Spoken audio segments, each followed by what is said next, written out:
అందరికీ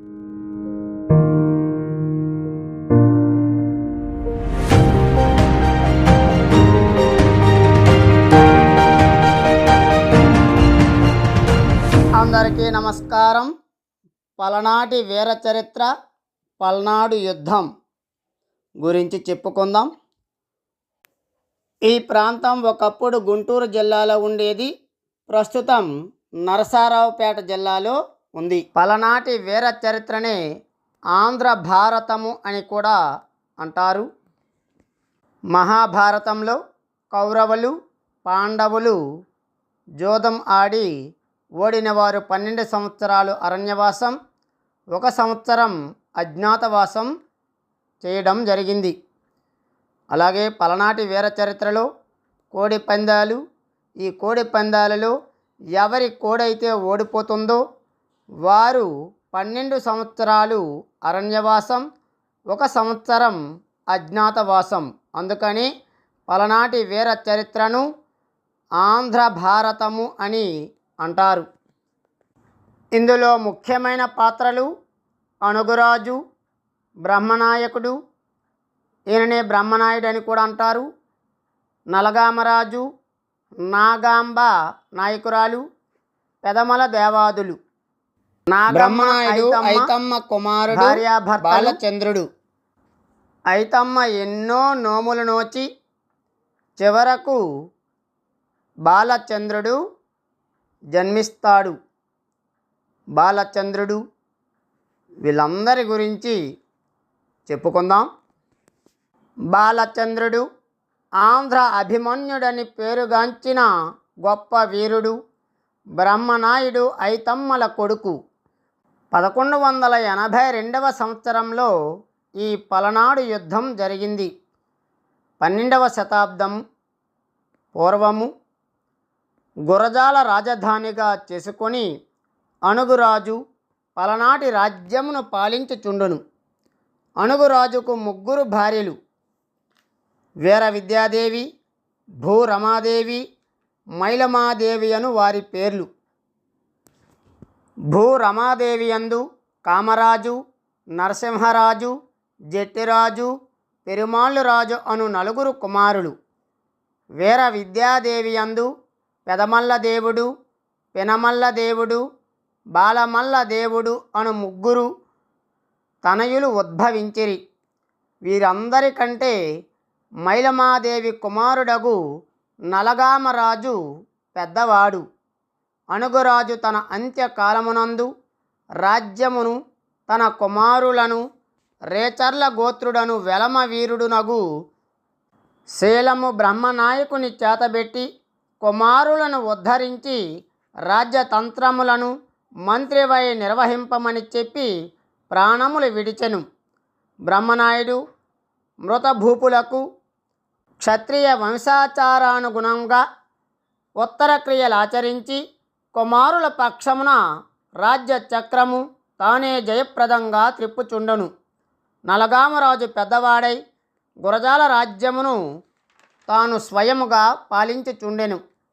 సోదరులు అతని పోషణలోనే ఉండేవారు. వీర విద్యాదేవి యందు జన్మించిన పెదమల దేవాదులు మిక్కిలి చిన్నవారు.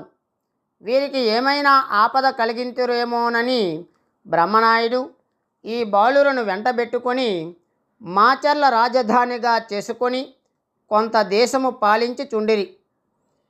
బ్రహ్మనాయుడు పేరుకి మంత్రి అయినా రాజ్య వ్యవహారములు స్వయముగా నిర్వహించును.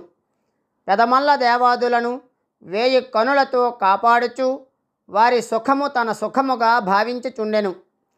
బ్రహ్మనాయుని పరిపాలనకు ప్రజలు మెచ్చుకొని ప్రశంసించిరి. బ్రహ్మనాయుడిని పలనాటి కృష్ణుడు అని అతనిని ప్రశంసించారు. గురజాల రాజ్యము స్వతంత్రముగా నలగామరాజు తక్కిన సోదరులను చెంతనుంచుకొని పాలించుచుండెను. నాగాంబ అని ఒక రెడ్డికాంత నలగామాదుల దన నేర్పుచే లోబర్చుకొని గురజాల రాజ్యమునకు మంత్రిని అయి రాజ్యతంత్రములు నిర్వహించుచుండెను. ఈమెనే నాయకురాలందురు. నాగమ్మనే నాయకురాలందురు. నాయకురాలు మంత్రిగా చేరినది మొదలు బ్రహ్మనాయకుని ద్వేషింపసాగెను. రెండు రాజ్యముల వారు ఒకరినొకరు ద్వేషించుకొని చుండిరి. నాయకురాలు కుతంత్రములు కలిగించి మాచర్ల రాజ్యము నాశనం చేసి గురజాల రాజ్యంలో కలపవలనని ఎన్నో ప్రయత్నాలు చేసింది. బ్రహ్మనాయకుడు తన మెలకువచే ఆ చిక్కులు తొలగించుచు కాలము గడుపుచుండెను. బ్రహ్మనాయకునికి సంతానము లేదు. ఆయన భార్య ఐతాంబ చిరకాలము సంతానార్థము ఎన్నియో నోములు నోచెను. మాచర్ల చెన్నకేశవుని అనుగ్రహమున గర్భవతి అయి నవమాసములు నిండిన వెనుక ఒక శుభముహూర్తమున కుమారుని కనెను. జాత కర్మలు ఆచరించి బ్రహ్మనాయుడు బాలచంద్రుడని ఆ బాలునికి నామకరణము చేసెను. బాలచంద్రుని వలె ఆ బాలుడు దినదినాభివృద్ధి చెంది తల్లిదండ్రులకు కనుల పండువ గూర్చుచుండెను. నాయకురాలు ఒక దినమున గురజాలకు బ్రహ్మనాయుడు వచ్చుట కనిపెట్టి కోడి పందెములు వేయించుచు ఓడిన కోడి బ్రహ్మనాయునిదని గెలిచిన కోడి తనదని పరిహాసములాడుచుండెను. బ్రహ్మనాయుడు అది చూసి పౌరుషము ఆపుకొనక తాను స్వయముగా కోడి పందెమున పాల్గొని పుంజును విడిచెను. నాయకురాలంటే నాగాంబ వేరొక పుంజును విడిచెను. వట్టి పందెములతో లాభం లేదని ఎవరి పక్షమున కోడి ఓడినవారు 12 ఏళ్ళు పరదేశమున నివసించాలని 1 ఏడాది అజ్ఞాతవాసము చేయవలనని నియమ నిబంధనలు పెట్టుకొన్నారు. గ్రహచార వశమున బ్రహ్మనాయుని కోడి ఓడిపోయెను. అనుకొన్న పందెం ప్రకారం బ్రహ్మనాయుడు సపరివార సహితంగా వలసపోయెను. నానా అవస్థలకు లోనై రాజకుమారులతో వలసయందు పడవలసిన కష్టములన్నీయూ పడి బ్రహ్మనాయుడు చివరికి గడువు అవుతుందని రాజ్యమునకు రావచ్చి మాచర్ల రాజ్యము తమకు అప్పగింపమని రాజకుమారుల పక్షమున గురజాలకు వర్తమానము పంపాడు. నాగాంబ ఆ దూతను చంపించెను. భాగము ఇవ్వడం కుదరదని చెప్పెను. ఉభయ పక్షములకు పల్నాటి సీమలోని నాగులేటి తీరమునందు కారెంపూడి చెంత భయంకర యుద్ధము జరగవలసి వచ్చెను. సమకాలికులకు రాజులందరూ 2 పక్షములలో తమకు అనుకూలములకు బట్టి చేరిరి. గురజాల పక్షమున సర్వభారములు నాయకురాలు వహించి రాజులుగా ఉన్న నలగామరాజును నరసింహరాజును కీలు బొమ్మలుగా చేసి సంగ్రామ ప్రయత్నములు తానే స్వతంత్రించి చేయుచుండెను. నీత కాలమున ఉభయ దళములు పరస్పర జిగీసతో యుద్ధము చేయుచుండెను. బ్రహ్మనాయకుడు తన కుటుంబమును వీర మేడపిలో నుంచి బాలచంద్రుని కొంత సైన్యమును సంరక్షణమున ఉంచి సంగ్రామ రంగమును అలంకరించెను. బాలచంద్రుడు 16 సంవత్సరముల బాలుడు. మిగుల గారాభముగా పెరిగినవాడు. ఇతడు ఇతర వ్యవహారములలో జోక్యం పెట్టకొనక తన సమవయస్కులకు అనపోతు, కమ్మర కాచన్న, మంగళ ముళ్ళు, చాకల సందు, కుమ్మర పట్టి, వెలమ దోర్నీడు, కంసాల చందు అను బాలులతో కలిసి క్రీడా విహారములతో కాలము గడుపుచుండెను. లేక పుట్టిన తనయుడు కాన తల్లిదండ్రులు ఈ బాలునకు స్వేచ్ఛనిచ్చారు. తండ్రి యుద్ధమున ఏగిన సంగతి వినిన బాలచంద్రుడు ఏమి సాహసము చేయునో అని తల్లి అతని స్వతంత్ర విహారమునకు ఎట్టి ఆటంకములు కలుగజేయలేదు. ఒకనాడు బాలుడు తన తల్లి యొద్దకు వచ్చి బొంగరములాడ తనకు కోరిక కలదనియు బంగారు బొంగరములు చేయించి ఇమ్మనియు ప్రార్థించెను. ఆ అమ్మ తన కుమారుని బుజ్జగించి, మనకివి చాలని దినములు. మీ తండ్రి దూరదేశము పోయి ఉన్నాడు. మనము వలసలో ఉన్నవారము. ఆటలో ప్రమాదమున బొంగరములు ఎవరికి తగిలినను తగువులు వచ్చెను. దాని వలన అనేక కష్టములు ప్రాప్తించును. బొంగరములాట మానుకోవాలని ఎన్నో విధాలుగా చెప్పింది. బాలచంద్రుడి తల్లి మాట వెనక నాకు బొంగరం కావాలని వానితో ఈనాడు కొని తీరవలయునని మూర్ఖపు పట్టుబట్టెను.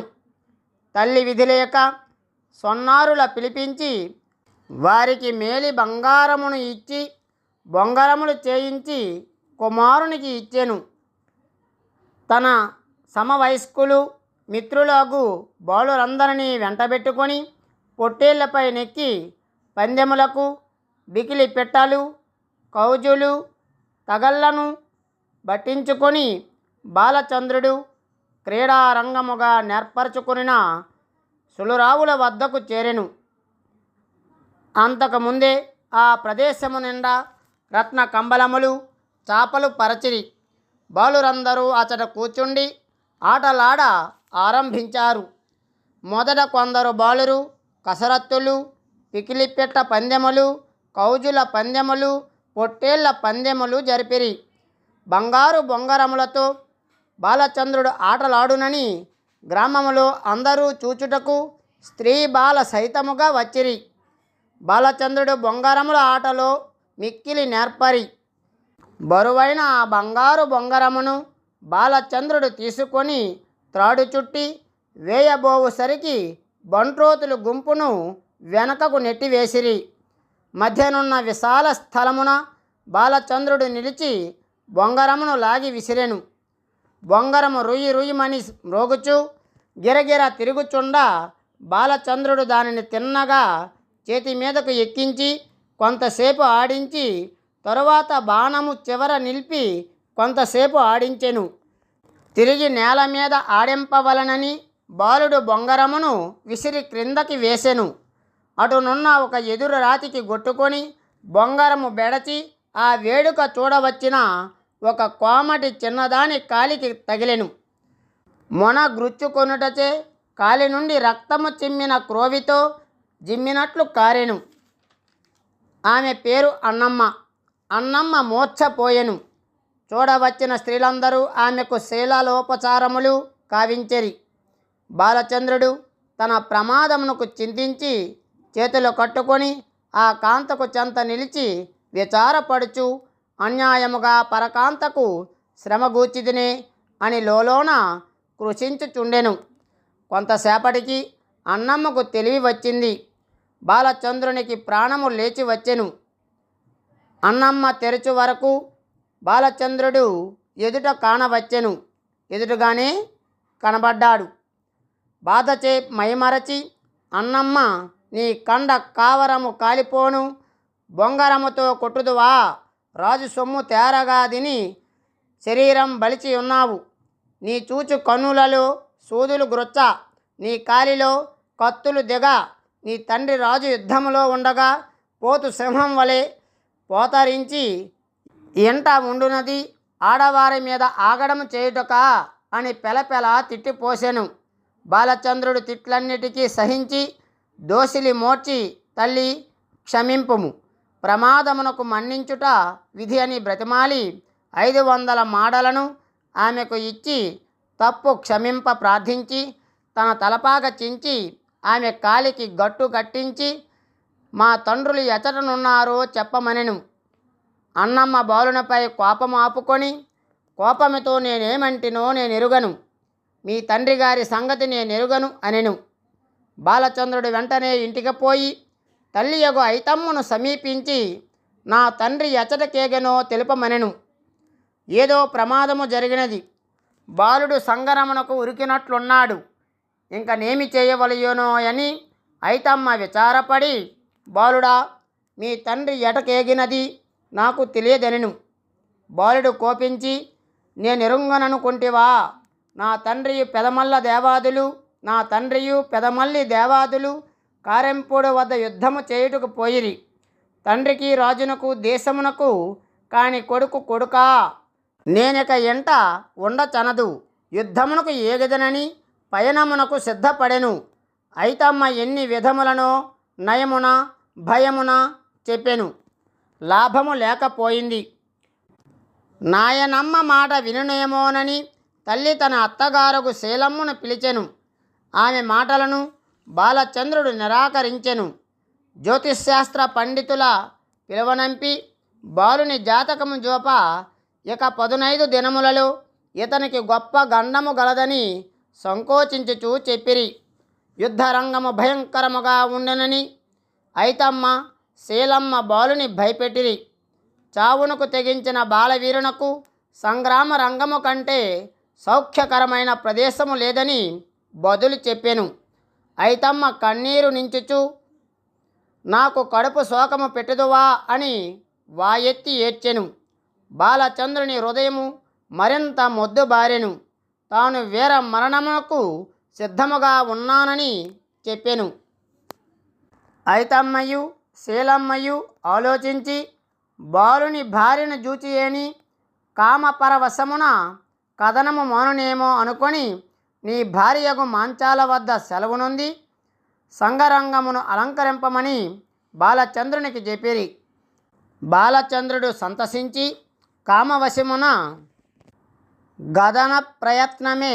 కథన ప్రయత్నమే మానుదునేమోయని వెంట బ్రాహ్మణ బాలుడగు ననపోతు నుంచుకొని ఎత్తవారింటికి బయలుదేరెను. వేర మేడపలోనే మరి ఒక వీధి బాలుని ఎత్తవారిల్లు. పెండ్లి జరిగి ఎన్నియో దినములు కాలేదు. నాడు పెండ్లి పీటల మీద సిగ్గుతో నేమి చూచెనో గాని బాలచంద్రుడు అతని భార్యకు మాంచాల తేరి పారజూచి ఎరుంగదు. మాంచాల అర్ఘ్యపాద్యాదులు వసంగి ఉచిత విధిని తన భర్తను అనపోతుని పూజించెను. దంపతులు ఒకరినొకరు ప్రేమపూర్వకములగు చూపులతో జూచుకొనిరి. అనపోతు తానీ సమయమున అచటనుంట కీయకొనక మిత్రమా బాలచంద్ర 7 గడియలలో రావలయును, నేను ద్వారము కాడ వేచి ఉందునని వెడలిపోయెను. బాలచంద్రుడు తాను నగరమునకు ఎగుచుంటినని మాంచాలకు చెప్పెను. ఆమె భర్తనాదరించి నాకు వీర పత్నియను పతివ్రతా నామము సమకూర్చితివి, ఇంతకంటే నాకు కావలసినది ఏమున్నది? ఇదిగో ఖడ్గము, దీనితో విరోధుల సంహరించి జయము సాధింపము. బ్రాహ్మణులు ధర్మ పరిపాలకులు, వారిని కాపాడుట రాజధర్మముగాన అనపోతును సంగరమునకు తీసుకొని పోకు. ఒకవేళ అతడు సంగరమున మరణించిన బ్రహ్మ హత్యాపాపము వచ్చునని చెప్పెను. బాలచంద్రుడు తన భార్య వద్దను అత్తయ్యగు రేఖాంబ వద్దను సెలవు తీసుకొని ఇంటికి వచ్చెను. తల్లి కుమారుని కౌగులించుకొని తండ్రి యుద్ధ ప్రయత్నము మానవా అని బ్రతిమాలెను. బాలచంద్రుడెంతకు వినడయ్యెను. కడకు ఐతాంబ ధైర్యము తెచ్చుకొని నేను మాత్రము వీరకాంతను కానా, నా భర్త వీరపత్ని బిరుదము, నా తనయుడు వీరమాతృ బిరుదము నాకు ప్రసాదింపుచుండ జేజేత పోగొట్టుకునునా అని బాలచంద్రునకు పెరుగుతో అన్నము కలిపి పెట్టెను. బాలచంద్రుడు భోజనానంతరమున వీర వేషము దాల్చి తల్లికి నాయనమ్మకు నమస్కరించి వారి దీవెనల నంది కథన రంగమునకు పయనమయ్యను. పూర్వోక్త మిత్రులందరూ బాలచంద్రునితో సంగరమునకు బయలుదేరిరి.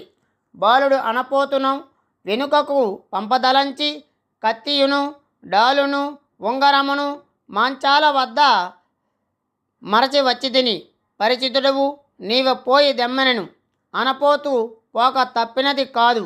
అతని పోవనిచ్చి బాలుడు ఒక తాటి ఆకు మీద నేదియో వ్రాసి రావి చెట్టు కొమ్మకు గట్టి త్రిపురాంతకము, ముటుకూరు, గరికెపాడు, మేళ్లవాగు గ్రామములు దాటి బాలుడు పరిజనముతో వచ్చిచుండ మధ్య గ్రామముల వారు వీరపుత్రుని గౌరవించిరి.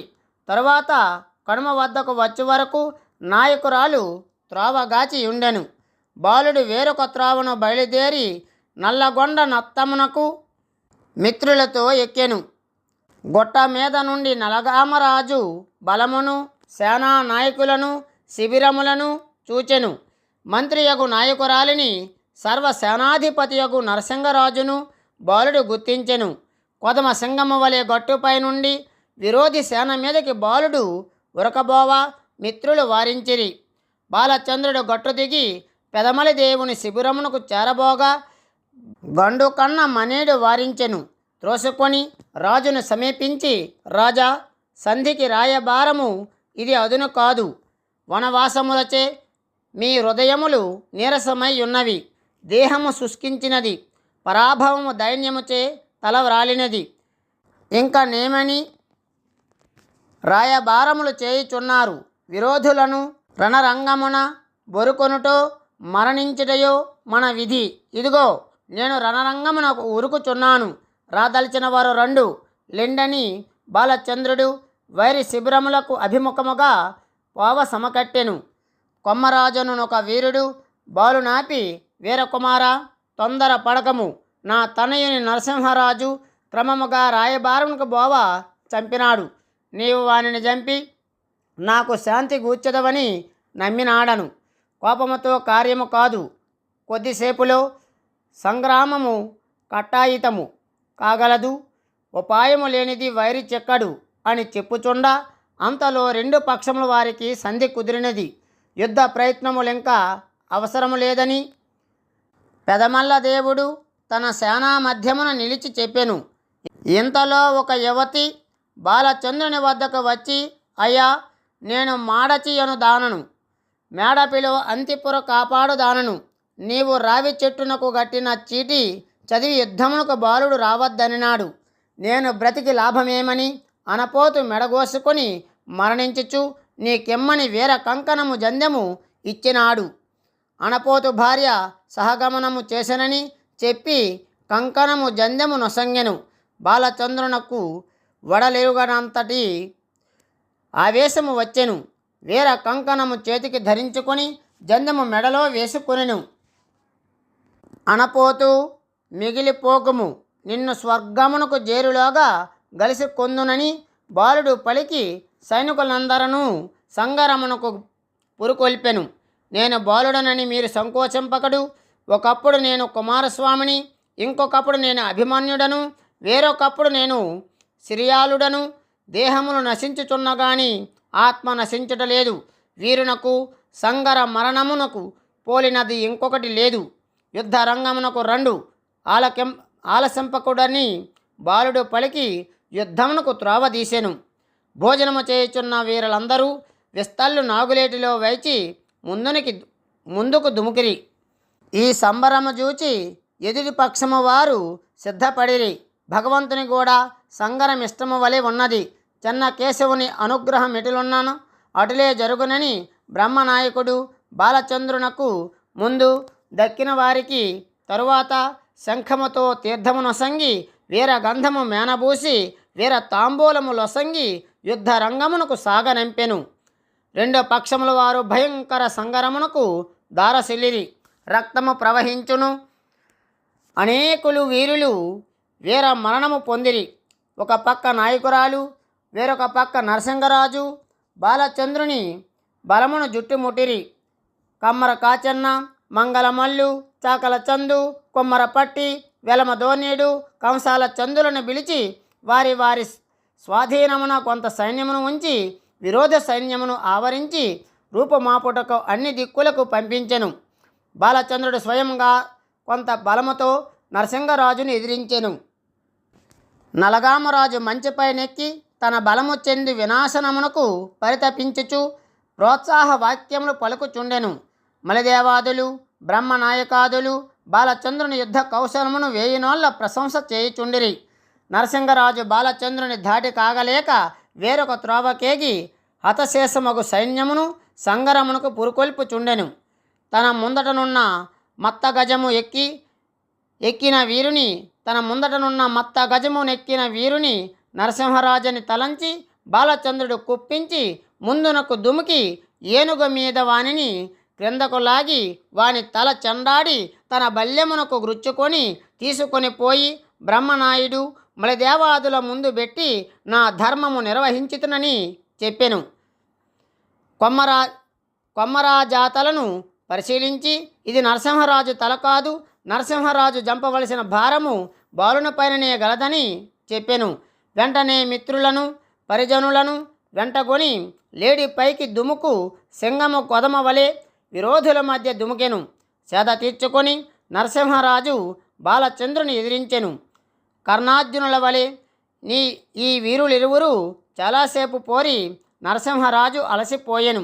బాలుడు నరసింహరాజు ఎక్కిన ఏనుగు తొండమునొక చంద్రవంక బాణముతో నరకెను. ఏనుగు ముందునకు మొగ్గెను. బాలుడు ఏనుగు కుంభస్థలము మీద నుండి పైకెక్కి నరసింహరాజును క్రింది కీడ్చుకొని వచ్చి కత్తితో గుత్తుక గోసి బల్లెము చివర పెట్టుకొని వెంట తమ్ములు జయవాక్యములు పలుకుచుండ బెదమలదేవుని కొలువు కూటమునకు తల చేర్చెను. వీరులందరూ బాలచంద్రుని పరాక్రమణకు హర్షించిరి. తన ఎన్న చావునకు పెదమలిదేవాదులు వగచిరి. నేను చేతి మీదుగా పెంచిన రాజునకు ఎంతటి దుర్గతి కుమారుని వలన కలిగనని బ్రహ్మనాయుడు చాలా బాధపడెను. తరువాత విచారము కోపముగా మారి తనని చూచి, బాలుడా, నిన్నీ సంగనమునకు పిలిచినదెవరు? పిన్నవాడవని ఉపేక్షించి బిడుగుతునక వైతివే అని బ్రహ్మనాయుడు నవ్వనాడెను.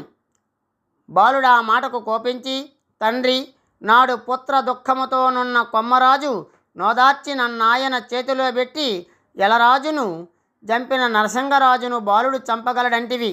నా ధర్మము నేను నెరవేర్చితిననెను. బ్రహ్మనాయుడు బాలచంద్రుని చూచి, ఒక్క వీరుని జంపినంతనే సూర్యుడవైతివా? అరులకు వెన్ను చూపి పారి వచ్చితివి గదా అని ఎత్తి పొడిచెను. బాలచంద్రుని యొడలు మండిపోయెను. విరోధి సైన్యమును జక్కాడి రాజు తల తెచ్చినందులకు వెన్ను చూపి వచ్చిదనని కన్న తండ్రియే నవ్వనాడినాడు.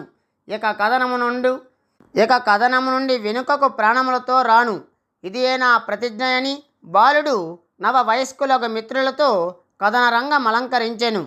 చిన్నవాడు గాడురా చిచ్చర పిడుగు అని బాలుని విరోధులందరూ చుట్టుముట్టి వివిధాస్త్రములచే నొప్పించిరి. మొక్కవోని పరాక్రమమున బాలచంద్రుడు ముందునకు నడుచుచుండెను. అభిమన్యుడు పద్మవ్యూహము భేదించినట్టులా బాలుడు విరోధి బలములు జించి చండాడెను. కొంతసేపటికి విరోధులు చెలరేగి కమ్మర కాచెన్నను కడతేర్చిరి. మంగళ మల్లును మదియించిరి. చాకల చందును చంపిరి. కుమ్మర పట్టిని గూల్చిరి. వెలమ ధోనిని ఛత్రవధ చేసిరి. బాలచంద్రుడు తన సైన్యమునంతయు ఒక మారు పారజూసెను. మిత్రులందరూ మరణించిరి. అనపోతు అందరికంటే ముందే మరణించెను. బ్రతికి లాభము లేదని బాలుడు తెగబడి చిక్కిన వైరిని జిక్కినట్టులా నరుకుచుండెను. విరోధులందరూ బాలుని మేని నిండా బాణములను నించిరి. బాలునకు బ్రతుక మీద ఆశ తీరెను. బాలచంద్రుడు తన మిత్రులందరూ కన్నీటితో దర్పనాదులు అసంగి అలుగుల నేల బ్రాతి తన మిత్రుల నెత్తుడితో తడిపిన అక్షతలతో నా అలుగులకు పూజ చేసి కరుణ మూసుకొని వానిపై నొరగి మరణించెను. బాలుని మరణము ఉభయ సైన్యములందు ఆహాకారములు పెచ్చరిల్లెను. బాలుని మరణ వార్త విని మంచాల చిచ్చురికెను.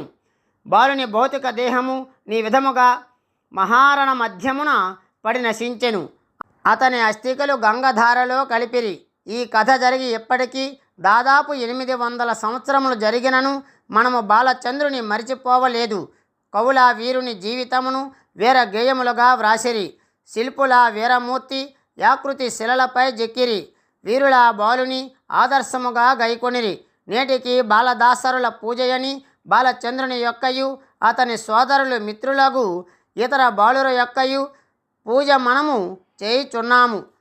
ఆంధ్ర బాలక వర్గమునకు త్యాగధనుడగు బాలచంద్రుని జీవితము ఆదర్శప్రాయమొకటకు భగవంతుడు అనుగ్రహించుగాక. ఇదండి పల్నాటి వీర చరిత్ర, పల్నాటి యుద్ధము. ఈ వీడియో మీకు నచ్చినట్లయితే లైక్ చేయండి, షేర్ చేయండి, సబ్స్క్రైబ్ చేయడం మాత్రం మర్చిపోవద్దు. పక్కనే ఉన్న గంట సింబల్ను నొక్కండి. ధన్యవాదములు.